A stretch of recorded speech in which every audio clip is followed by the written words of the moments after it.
চট্টগ্রাম ভিত্তিক বিতর্কিত ব্যবসায়ী ও এস আলম গ্রুপের কর্ণধার সাইফুল আলমের গৃহকর্মীর ব্যাংক অ্যাকাউন্টে কোটি টাকার স্থায়ী আমানতের সন্ধান পেয়েছে কর কর্মকর্তারা।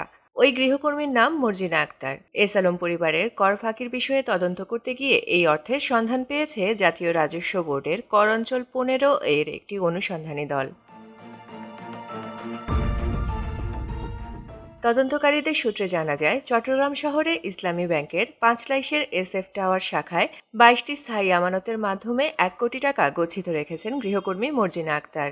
এসব স্থায়ী আমানত খোলা হয়েছে চলতি বছরের 4 ফেব্রুয়ারি। বর্তমানে 22টি FDR-এ জমা আছে 1,53,59,866 টাকা। একজন গৃহকর্মীর ব্যাংক হিসাবে কোটি টাকার বেশি জমা থাকায় বিস্মিত কর কর্মকর্তারা। তারা এ অর্থ জব্দ করার প্রক্রিয়া ইতোমধ্যেই শুরু করেছেন। কর কর্মকর্তাদের ধারণা এই টাকা মর্জিনা আক্তারের নাও হতে পারে। সম্ভবত তার নামে হিসাব খুলে টাকা রাখা হয়েছে। এছাড়া চট্টগ্রাম শহরের প্রবর্তক মোড়ে অবস্থিত ফার্স্ট সিকিউরিটি ইসলামী ব্যাংকের একটি শাখায় মর্জিনা আক্তারের আরেকটি ব্যাংক হিসাবের সন্ধান মিলেছে। হিসাবটি 2012 সালের জানুয়ারি মাসে খোলা হয়।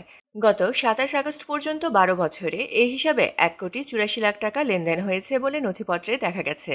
বিভিন্ন সময়ে ওই হিসাবে টাকা জমা ও উত্তোলন করা হয়েছে। বর্তমানে ওই হিসাবে উত্তোলনযোগ্য অর্থ নেই বলে কর্মকর্তারা জানিয়েছেন। ফারজানা পপি, দৈনিক সমাচার, ঢাকা।